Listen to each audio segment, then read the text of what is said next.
Hey Titans, this is Mr. Sturts. Down in my algebra cave, I'm going to show you how to simplify radicals today. When simplifying radicals, you certainly can type these into a calculator and get a decimal.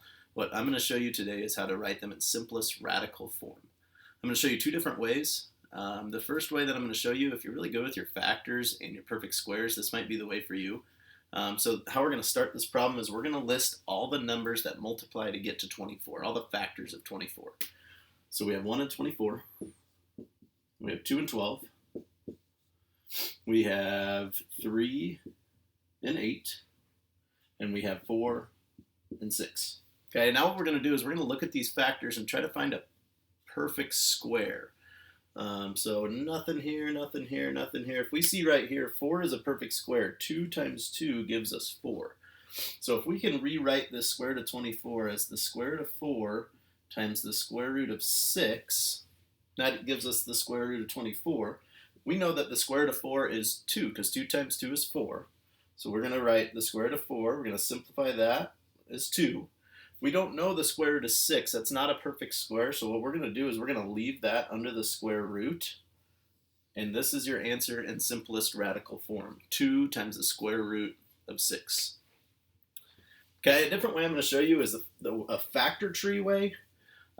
This might be the way that most of us are going to use. So if we have 24, what we're going to do is we're going to write out our factor tree. Okay, and how we're going to do that is the first branch, we're going to do anything that multiplies to 24. You can use whatever you want, as long as it multiplies to 24. Don't use 1 and 24, but use anything other than 1. Okay, so let's start with maybe we think, the first thing we think, well, 2 goes into 24, so let's use 2 and 12.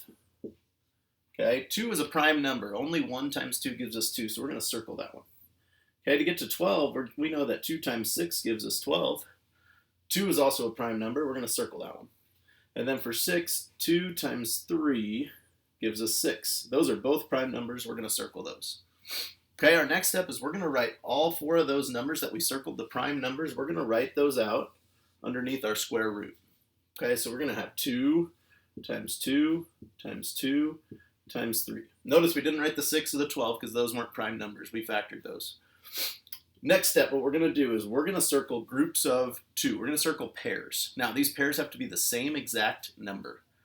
Okay, so we have 2 2s right here. We're going to circle those 2s. We can't circle these pairs because a 2 and a 3 aren't the same, so we can't circle those. Okay, and how we finish this, for every group that we circle, for every pair that we circle, one number comes out front. Okay, so we have 2 2s. What we're going to do is we're going to bring one of those 2s out in front of the radical. Okay, now the other one disappears. Really what it is, it's the square root of 4, and the square root of 4 is 2. Now 2 and 3 we can't bring out front because we didn't circle them. We're going to leave those under the square root, under the radical, but we're going to do 2 times 3, which is 6. Okay, notice, same answers, just different methods. Factor tree way, and then we're trying to find a perfect square there. Okay. Let's get into another one here. Let's throw some variables in there. Next one we're going to do, let's do square root of 18x to the third. Now we have variables in here. Okay, we have 3 x's in there. Let's do the factor tree way on this one. So we're going to take 18 and we're going to split it up. 2 times 9, and then 9 is 3 times 3. These are our prime numbers, so we're going to circle those. Now we're going to write them all out under our square root. We're going to leave the variables for now. We're going to get to those in a second. So we're going to write 2 times 2, or times 3 times 3. So 2 times 3 times 3. Now x to the third means we have 3 x's. So what we're going to do is we're going to write out 3 x's underneath our radical. Same process here. We're going to circle groups of 2. Now remember, the numbers or the letters have to be the same. So we can't circle the 2 and the 3. We can circle 3 and 3. We can circle 2 of the x's. And that's all that we can circle that are the same. So remember our rule. For every 2 we circle, 1 comes out front. Okay, so every 2 3's, only 1 comes out front of the radical. For every 2 x's we circle, 1 comes out front of the radical. And now those are gone.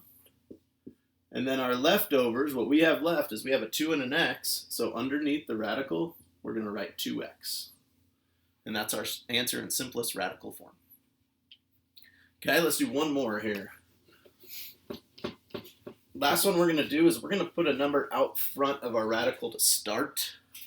So let's do 2 times the square root of, let's do 28 x squared y to the third. This has a little bit of everything in it. Okay, so for right now, we're going to leave that 2 alone. We're going to ignore it for right now. Let's factor tree our 28. Okay, we know that 2 goes into it, so let's use 2 and 14. 14 we can break up into 2 and 7.